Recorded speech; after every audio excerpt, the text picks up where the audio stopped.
To some of you, the discussion we are going to go along in this series may be a little new or novel, but many are already aware of the existence of at least the symbolic factors with which we are to be concerned. The possible relationship between astronomy and religion has been so often discussed that nearly all Bible students, the students of comparative religion, are aware that such analogies or parallels do exist. We are interested, therefore, in determining, if possible, their validity and what they have contributed to our general knowledge of man's beliefs. Perhaps astro-theology would be a useful instrument as a common denominator of religions, for elements of it and traces of it are to be found throughout the world. In some way, for some reason, and the origins are obscure, these concepts unfolded together with man's religious and philosophical ideas and became almost universal. Now, how does this happen? The most obvious answer lies in the original unity of arts and sciences in the religious life of people. The first stargazers on their tall towers or ziggurats in the land of Babylon, these stargazers were astronomer priests. There was no differentiation between science and religion. We may say that almost certainly sciences were originally cultivated because of their religious content, or for the reason that they helped to support the religious convictions of the people. We know that the temples were the first colleges, and the ancient towers and palaces of the gods were the first astronomical observatories. There is a legend, which some of you may have run across, to the effect that the constellations were named by shepherds who, watching their flocks at night and with very little else to do, allowed their imaginations to trace the imageries by connecting stars into patterns in which some likenesses or appearances to various creatures could be traced. I think these shepherds were the shepherd priests or the shepherd kings of old times, the keepers of the sheepfold, which was the ancient name for the temple. In any event, many words that we use, many terms that we commonly find in our language, arise from the religious, astronomical reflections and contemplations of our ancestors. Actually, as one of the ancients observed, astronomy is the science of the anatomy of the universe. And to a measure, these same ancients believed that the universe was the body of a blessed God. Therefore, astronomy might be termed the anatomy and even the physiology of the body of the deity. This deity being represented as this God who is extended and distributed throughout the infinite diversity of his own parts and members. In any event, at a very remote time, men learned considerable about astronomy. It is quite likely that there have been cycles of remembrance and forgetfulness in this subject. A. Wallace Budge, keeper of the Egyptian and Assyrian antiquities of the British Museum, declared that the Chaldean astronomers watched and measured and charted the motions of the heavens for more than 25,000 years. Now, of course, from a man of his standing, this is a rather unusual statement. and yet I'm certain that he felt that he could prove it. This tremendous amount of observation, even without the instruments that we know today, must have led to a variety of discoveries. We feel, for example, that ancient man was greatly limited in his astronomical researches by his lack of a telescope. Yet we also have record that the ancients knew certain things about the solar system in particular, which it seems impossible they could have known without some kind of a telescopic equipment. Perhaps the Chinese have the answer. On the wall of the city of Peking, there is the remain of an ancient observatory. It was partly reconstructed by the early Jesuits, but the instruments are essentially Chinese, and they have a complete observatory without a telescope. Now, what they did to meet this peculiar need was a masterpiece in optics. They discovered that by using a long hollow tube without a lens, they could restrict the light of the sky and concentrate the energy going into their own eyes. And by means of these tubes without lenses, they were able to make a number of observations which would not normally be possible to the individual. They were able to give us a very clear understanding of many peculiar details. For instance, we find in other parts of the ancient world the full and obvious knowledge that the Egyptians, the Greeks, and the Persians at an ancient time knew definitely that the planet Venus was never visible to us as a complete sphere, but most often like a minute lunar crescent. They also discovered in the field of Babylon the rings on Saturn, and the ancient deity of the Babylonians, corresponding to the deity Saturn, is always shown standing in the midst of rings which circle his body. These things are not just accidents. They tell us that at a long ago time, men made comparatively accurate observations of the world in which they lived. Pythagoras, writing or teaching about 600 years before the beginning of the Christian era, was one of the first to note that the planets in their chariots, the chariots of the gods, circled around the blazing altar of the sun. He is accredited generally with the first statement of the heliocentric system of astronomy as we know it today. How then have we forgotten all these things?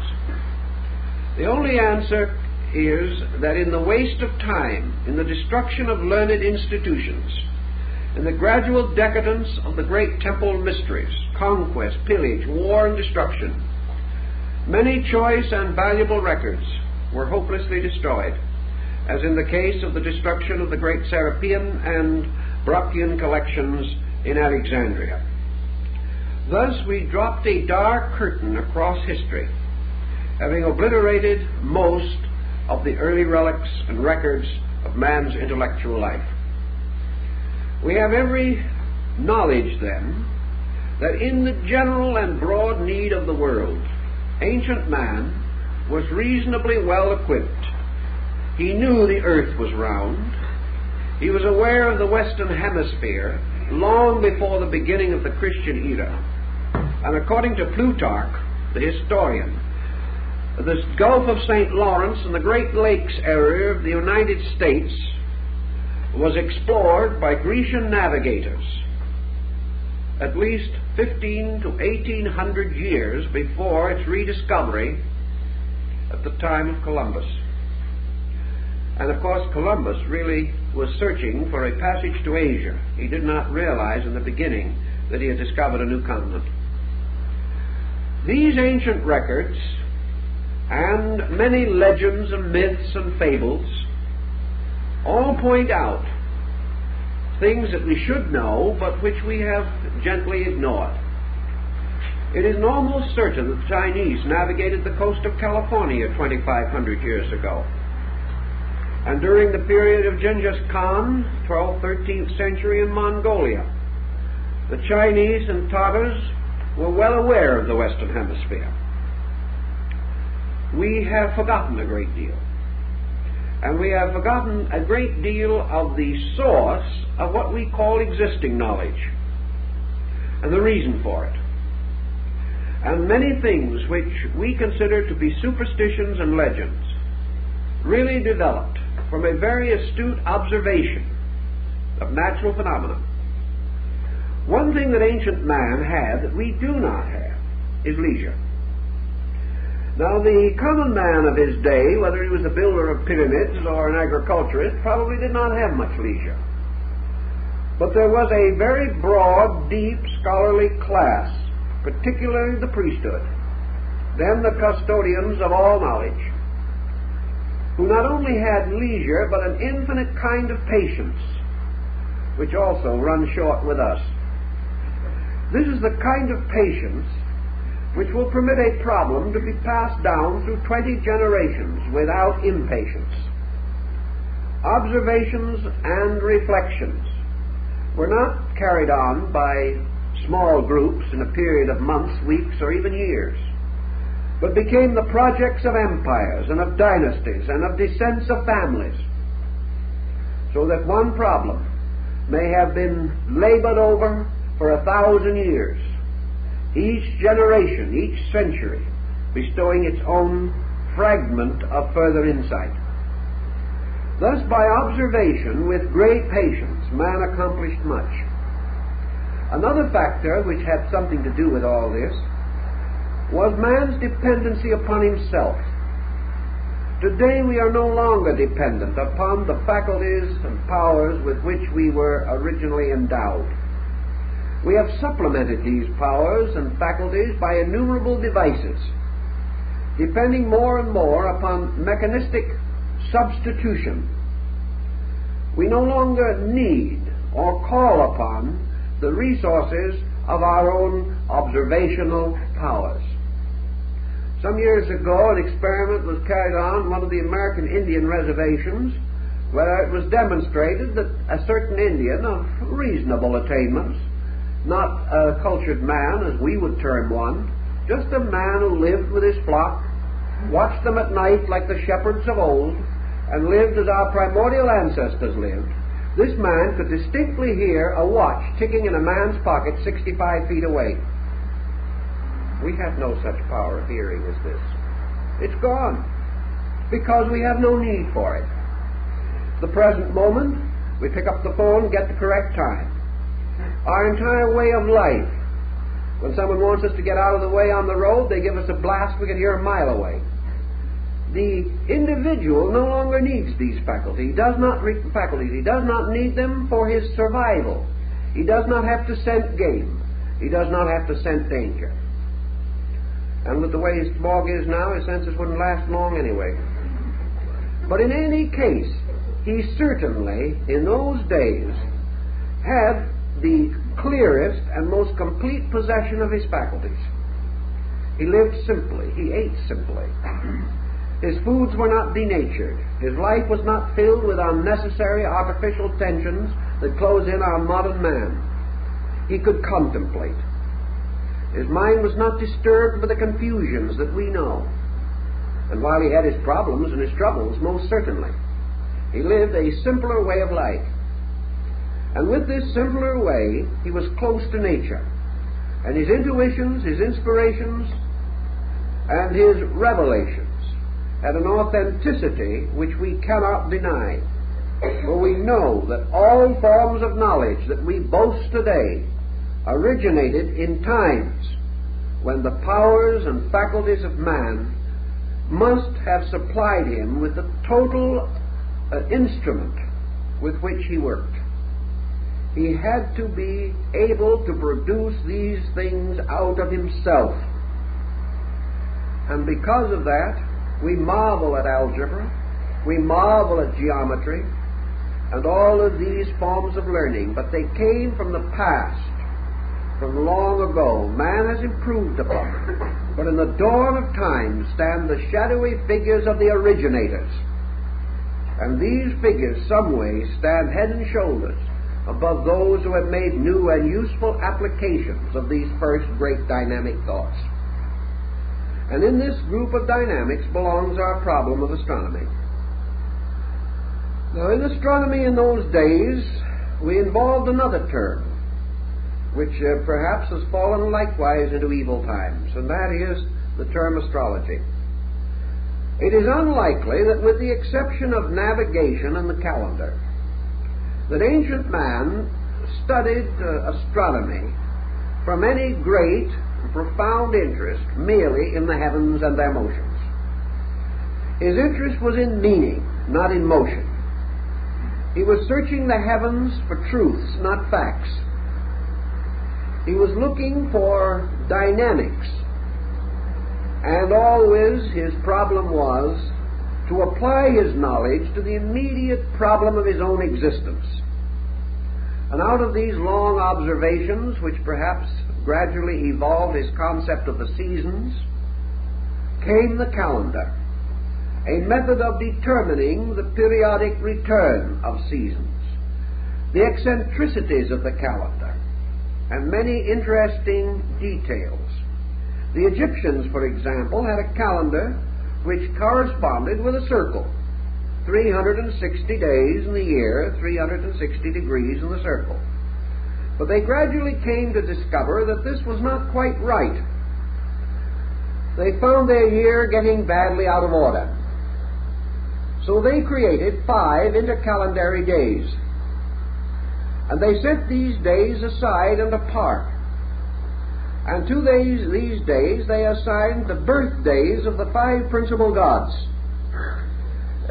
Interesting also to bear in mind that the Chinese and the old Egyptians and the very early Greeks did not have a septenary system of planets as later came into existence, but as the Chinese called them, the 5 emperors, the 5 great sidereal emperors.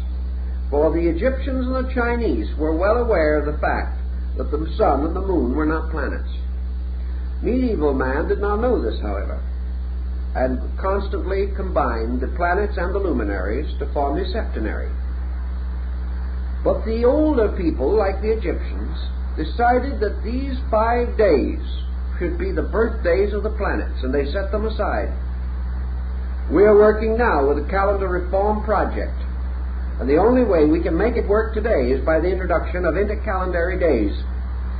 So that now the thought is that we shall no longer have a 365-day calendar with leap years and other inconveniences, with the days of the week falling on different numerical days of the month and so on, but that we shall go back to the old idea of having 360 days, 360 degrees, and set aside the 5 days, not this time as birthdays of the gods, but now as our 5 world holidays, which would not be counted. They would be the intercalendary days. In this way we could simplify many contrivances and problems, but would make life very difficult for astrologers, who would have the problem of trying to determine this equation in correcting charts. Down in Central America, where the Sun-Venus calendar was represented on the scales of the great dragon, which the feathered serpent of their philosophy, it is said that the great deity of the Quiche Maya complex, Quetzalcoatl, the feathered serpent, that this deity gave them the calendar, the Tanlamatl, the book of the sacred days. And by this calendar, which was ornamented with the symbols and devices of the gods, the world and time both were divided into epochs, eras, and compartments and separate units, and to each was assigned a deity. These people went so far as to assign a divinity to each hour of the day and night, anticipating the medieval astrologers' planetary hour system. All through the ancient world, the calendars and the gods went together. One of the first uses of the calendar probably was to determine religious feasts. And we still have this concept in the church calendar and saints' days and many other similar devices. The calendar then served a great many purposes. First and most, however, it served man to observe the seasons of his planting, of his reaping. It told him when to watch in Egypt for the inundation of the Nile upon which his life depended. It taught him to prepare for the rigors of winter in other climes. It gave him an accurate way of measuring the annual climate of his world. It also told him that each of the changes of the seasons brought new forces into play in his environment and the conditions under which he existed. Each of these changes had its good side and its bad side. Each brought something if he could know how to use it. Each took something away. Therefore, he must provide at certain times. Tithing came from putting away the seed, 10% of the seed for the next harvest. And gradually our agrarian ancestor found that the heavens in their motions regulated his crops, which the farmer of our own generation also has learned to know. Experimentation on farms in Arizona under the Department of Agriculture has shown definitely that there is a relationship between the growth of plants and the various phases of the moon and things of that nature. So in his practical observation, our ancient priest ancestor prophet made use of these forms of knowledge. He did not gain them immediately, but he should have been able to observe, if he kept the records, the seasonal motions over these thousands of years and observe the results in his own life. Way back in this time, a discovery was made. We do not know who made it, when it was made, but it certainly was long before the beginning of the Christian era. And it was probably made in that great philosophical complex of peoples that flourished in the Near East in the valley of the Euphrates from 3,000 to 4,000 years before the beginning of the Christian era. It may have been simultaneously discovered in India and China, for the records are to be found everywhere. And that was that there was another and larger motion that had a very important bearing upon life. And this motion was the precession of the equinoxes. This term, precession of the equinoxes, to one completely unfamiliar with the subject, is just a little difficult to explain briefly. But it means that there is a slow but constant westward motion of the equinoctial points. This motion is exhilarated by a combination of solar-lunar activity and slightly retarded by a reverse planetary activity. As a result of these forces pulling in contrary or inconsistent manners, this precessional motion now means, and has meant as long as man can remember or learn, that each year the sun reaches the equinox slightly sooner than the year before. That actually the coming of the sun is a little over 1 minute earlier each year, making an astronomical degree in about 72 years.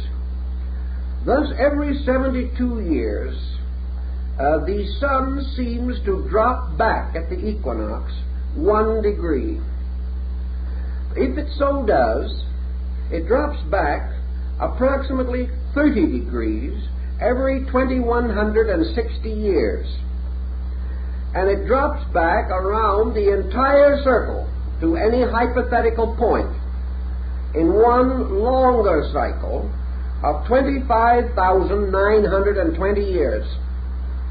In this period of time, the sun seems, only by appearance, seems to drop back around the entire circle of the zodiac, falling backward or fading backward at the rate of 1 degree every 72 years.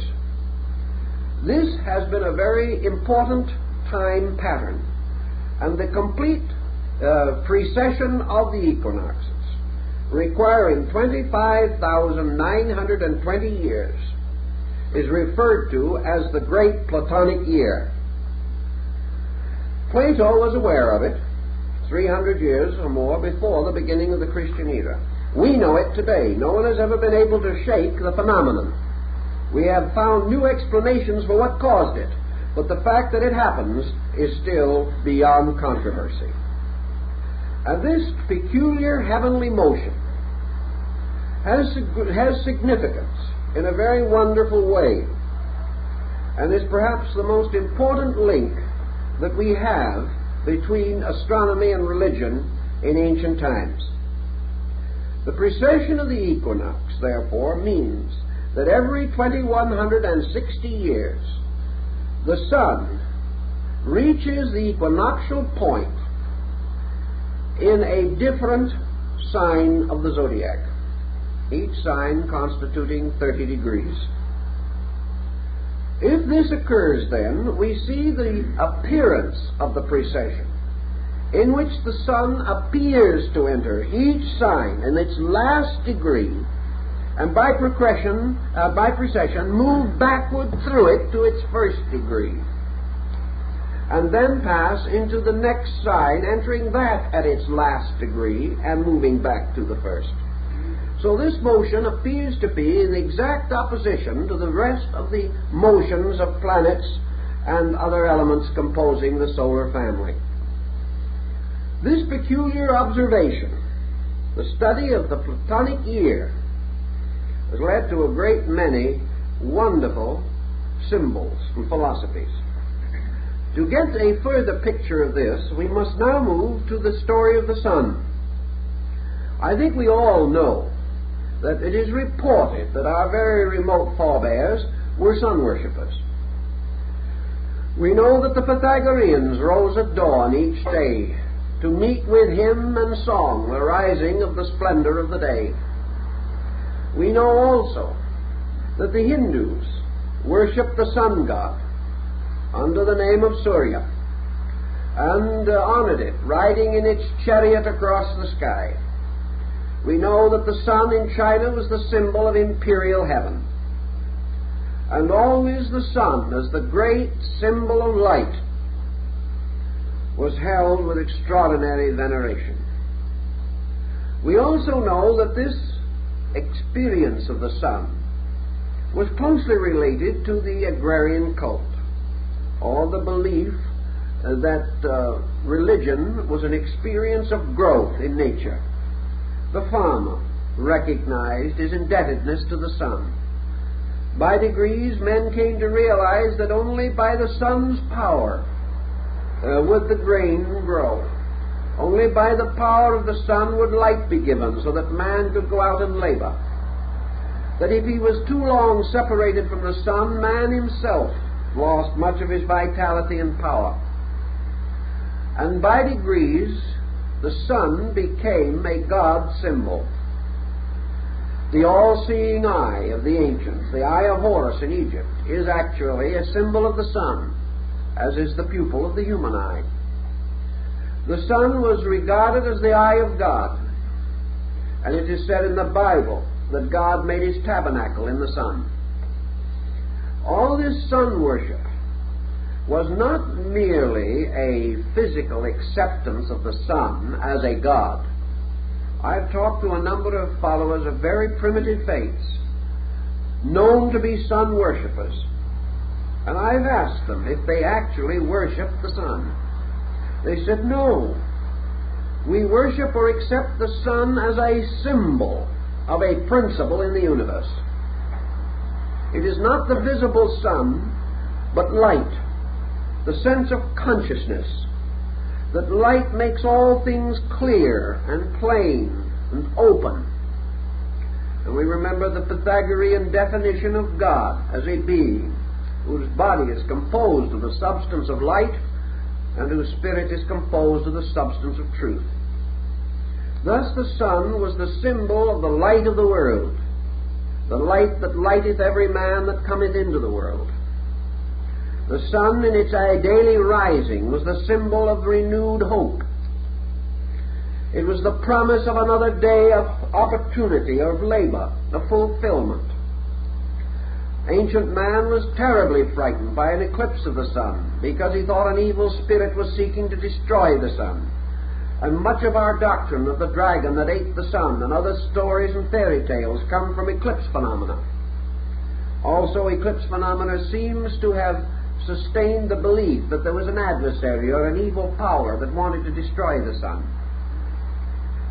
Man did not fully understand the meaning of the solar power, but he made representations of it in gold. And these were worn by the priests as the symbols of the fact that they served the sun. Most decorations, military or civil, such as the Croix de Guerre or the Légion d'honneur, were originally taken from sun medallions. We reward or honor the individual by bestowing a sun symbol or a rosette upon him.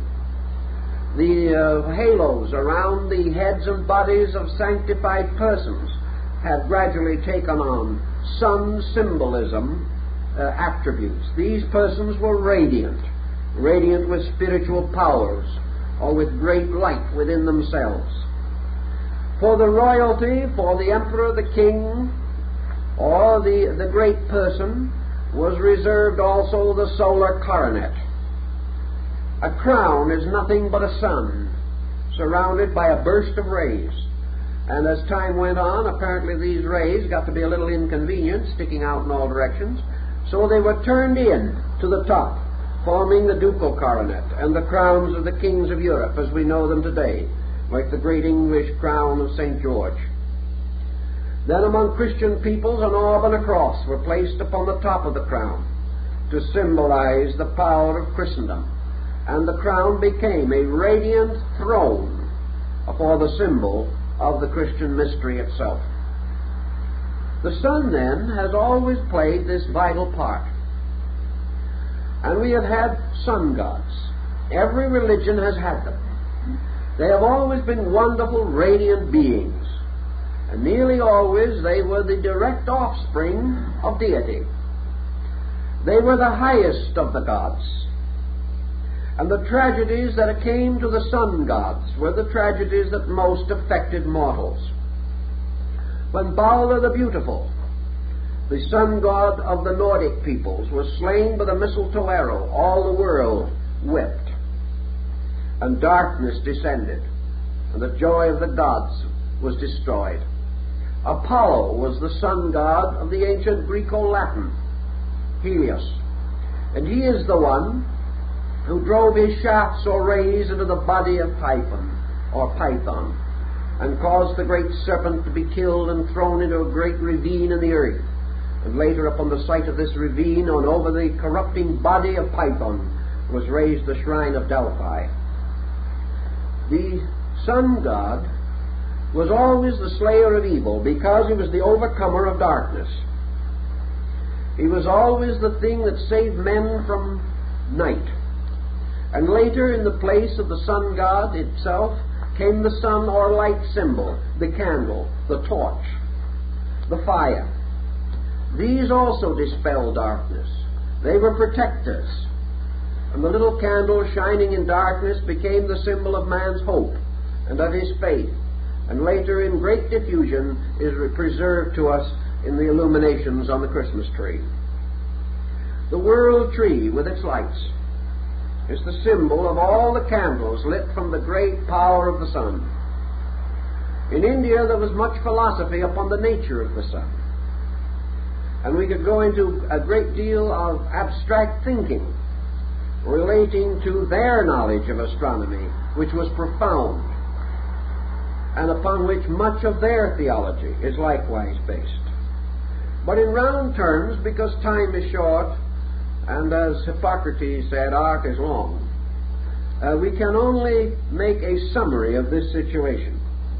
But let us accept what is generally demonstrable, namely that upon research we find that ancient man venerated the sun as the visible symbol of an invisible power in space, as the light bearing witness to the life, that there was a life behind the light. Now remember, in the Greek, Helios, later the Latin Apollo, was not regarded as the source of the solar light.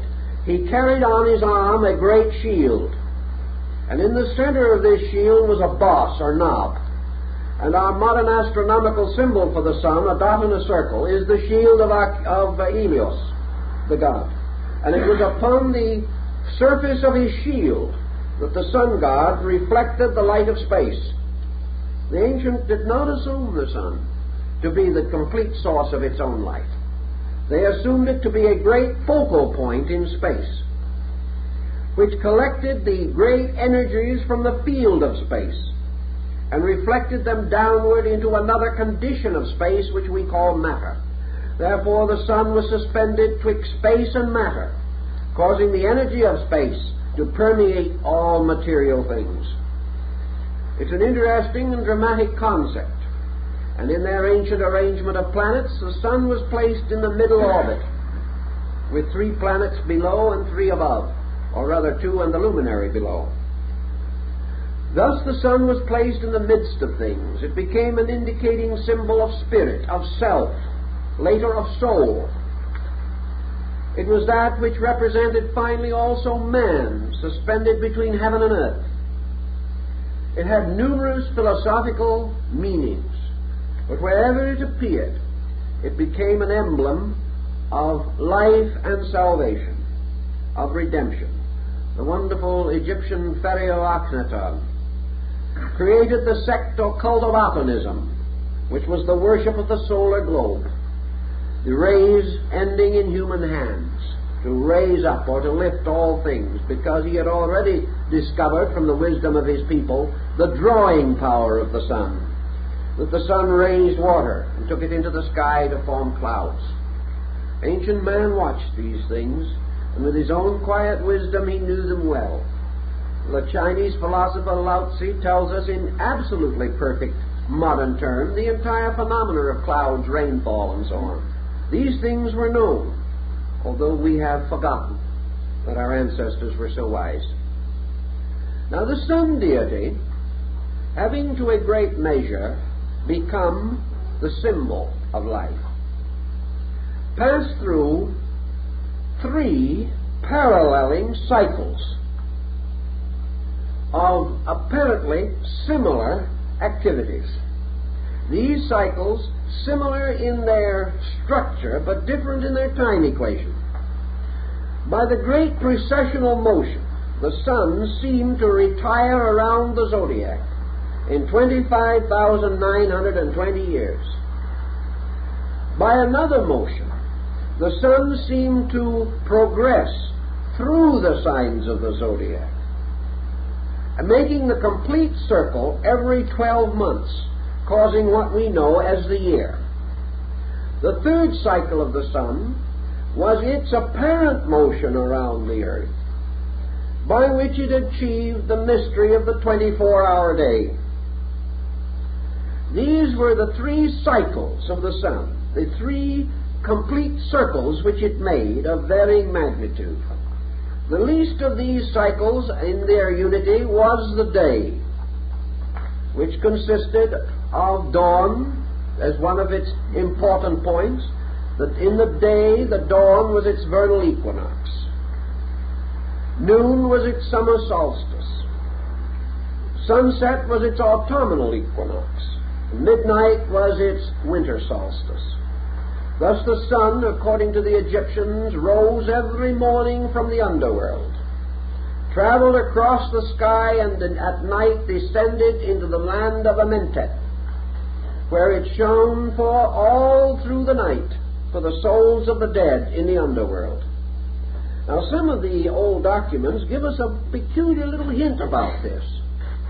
They tell us, for example, one of the old manuscripts, that the people in the underworld lived upside down, walking around on their heads.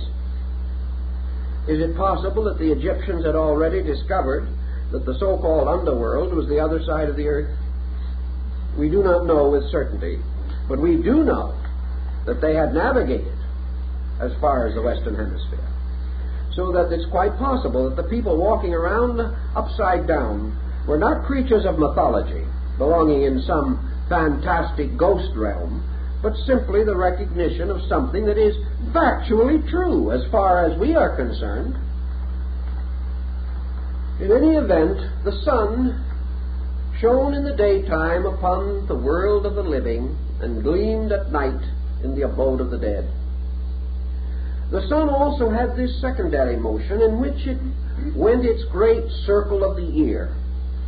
It was born on the 25th of December at the winter solstice.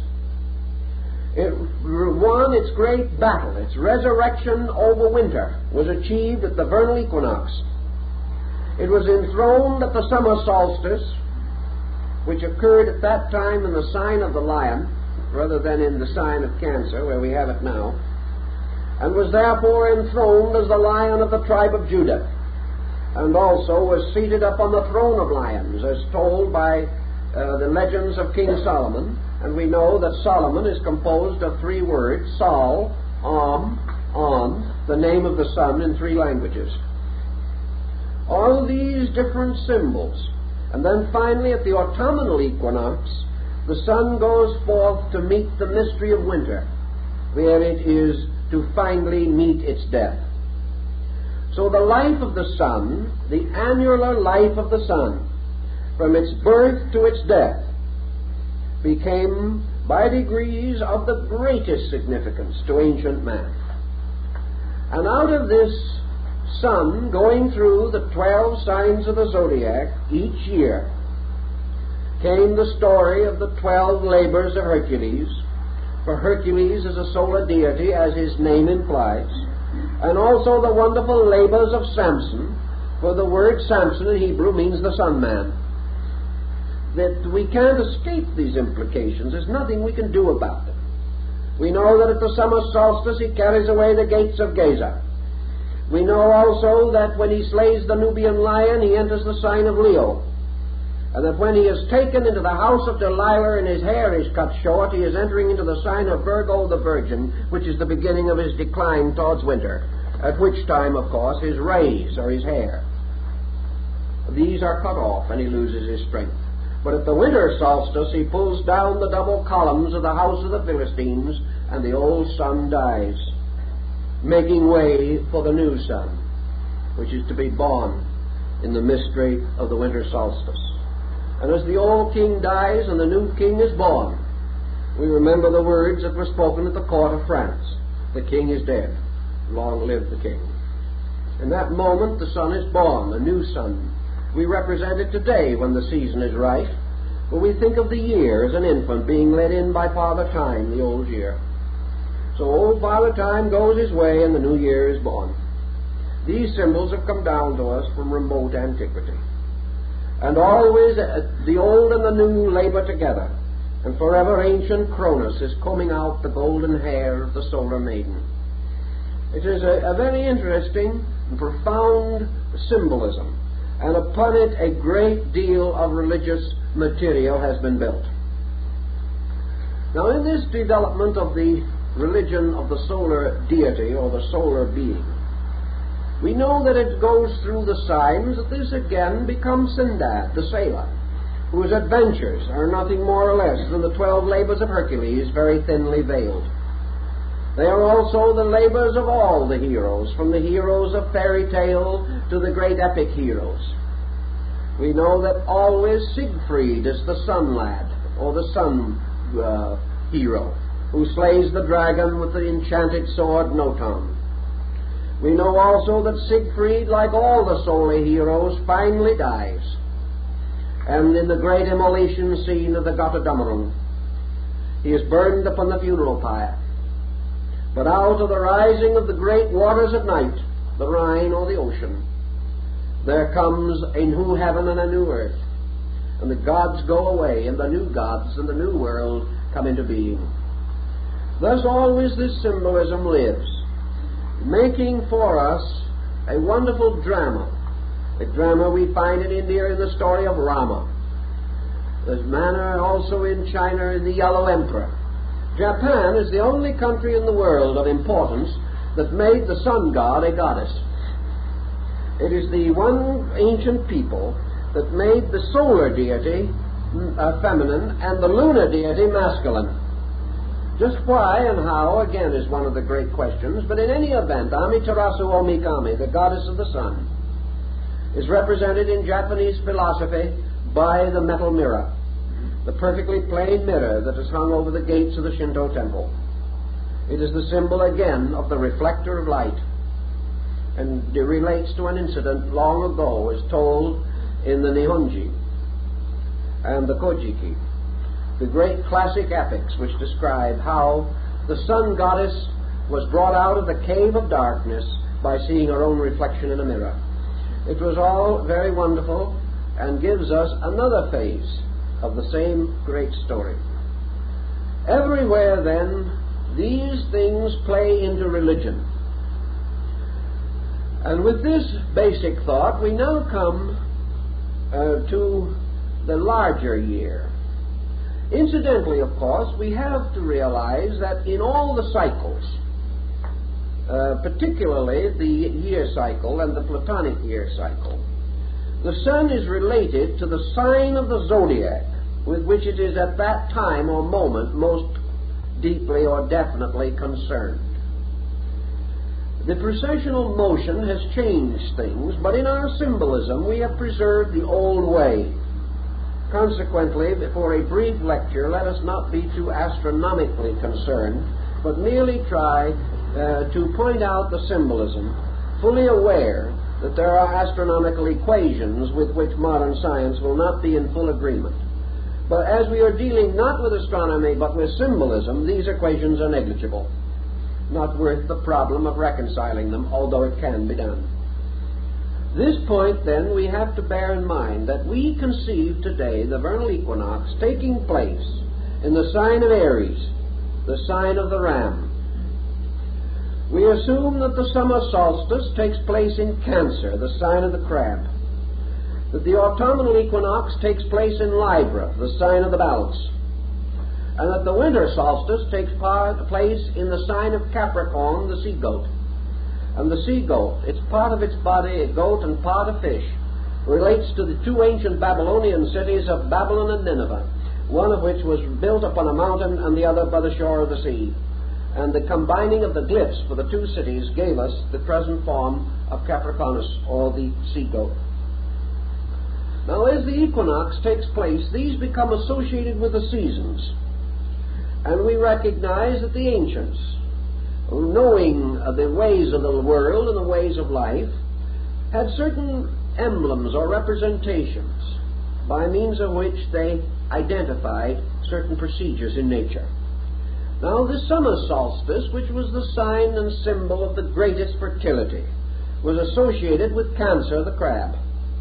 This Cancer is also the Scarabassaka of Egypt, the scarab beetle, the symbol of life and immortality.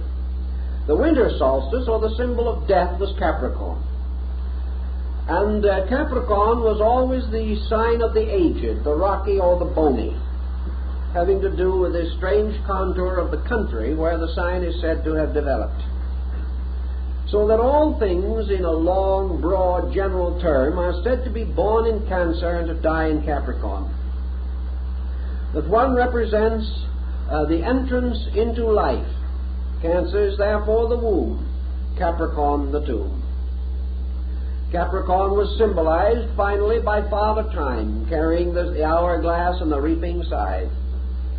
And Cancer was symbolized by the great mother, Diana, goddess of the Ephesians, the wonderful nourisher of all things. Cancer was under the rulership of the moon, the lady of generation, and Capricorn of Saturn, the ancient master of regeneration. The ancients had already recognized that all birth was a dying, and that all dying was a being born again. Therefore, in ancient times, they buried their dead in the neat chest posture, or the embryo position, indicating that to all things the tomb is a womb of another life. These thoughts, undoubtedly, in their philosophy, were mellowed by the ancient astronomical symbolism. The annual birth of the sun god was a tremendously important thing, because it contributed very largely to man's concept of immortality. The sun was not dead, it only slept. It appeared to die, the earth seemed to die, for the people who devised these concepts were obviously living in the northern hemisphere.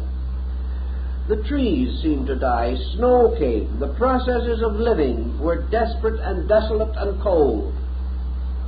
But out of it all came also the symbol of the sprig of acacia, the evergreen, the little pine tree, which later became the Christmas tree, because it was associated with the green tree that remained green through the winter, and therefore was the symbol of an immortality which was not shared by other trees, as far as men could see. In the cultus arborum, which was the worship of trees, man discovered that the tree did not die, though it seemed to be dead. And out of all this seeming of dying, but this fact of living, came some of the deepest and noblest philosophies that revealed themselves to our primitive ancestors. Now, having established this little concept of the clock of the year, we now progress with it further to the great clock. And we come to the Platonic year. Now the sign of the Zodiac, for instance, Aries, the ram, which in our annular Zodiac is a month, the sun remaining in this sign approximately 30 days. Now this sign becomes a great cycle of years. 2160 years the sun is born in the sign of the ram. After that it passes out of the ram, and for 2160 years it is born in the sign of the fishes. Then it passes from that, and for 2160 years it is born in the sign of the water bearer, or Aquarius. And thus until it has gone completely by the precessional motion around the great Platonic cycle. Now men took this measurement and they gave to the length of time which the sun is born annually in one sign, they gave to this the term an age. Now we think of an age now as almost any length of time over 20 years, but the ancient was more particular about it. He referred to these cycles, therefore, as ages. The age of the fishes, the age of the ram, or the Aryan age, the age of the water bearer, or the Aquarian age. And he had names, the Taurian age. All these different periods became ages. And he began to study. And he also began to observe that there were divisions possible within the 30 degrees of a sign, or in this case, the 2160 years in which the sun, by precession, was born within a sign. They divided these signs in half, 15 degrees each. They also divided them into thirds, called decanates, of 10 degrees each. And they divided further into 6 divisions of 5 degrees each, and finally into single degrees. And in the Hindu system of astrology, they broke the degrees down to minutes and to seconds, forming out of all of these combinations a tremendously intricate clock.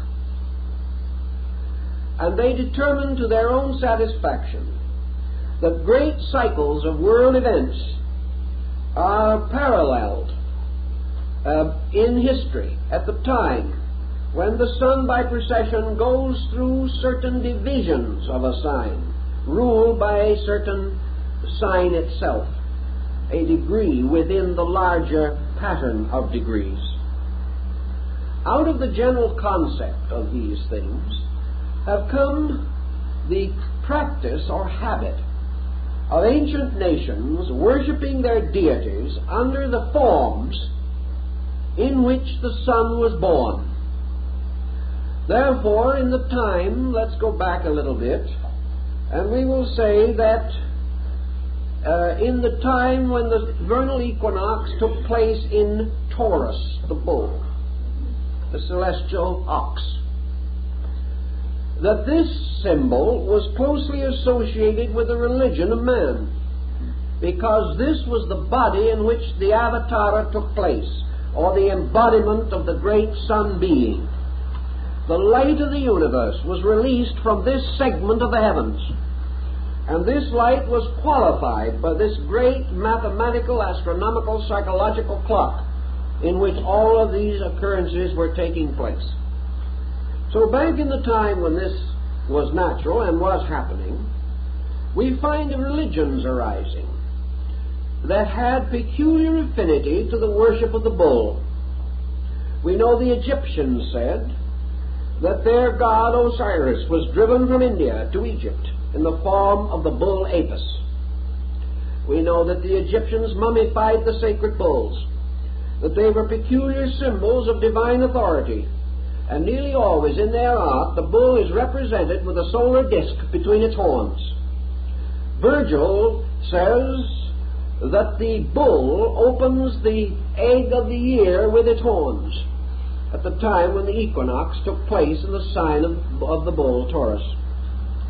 We also note that in the Old Testament, the worship of the golden calf, the decoration of the altar of the tabernacle with the horns of rams and of bulls. We also know that in the mysteries of Mithras, the bull was sacrificed, and Mithras, the sun god, is shown slaying the bull. One of these carvings was left by the Roman legions in England, and the city of Oxford is named because of the Mithraic ox carving that was found there, going way, way back. We know also that in the Nordic rites, the first gods were licked out of the earth by the cow mother. Hathor, the Egyptian goddess with the head of a cow. We know Nandi, the bull, is the steed upon which the god Shiva rides, particularly in his rising.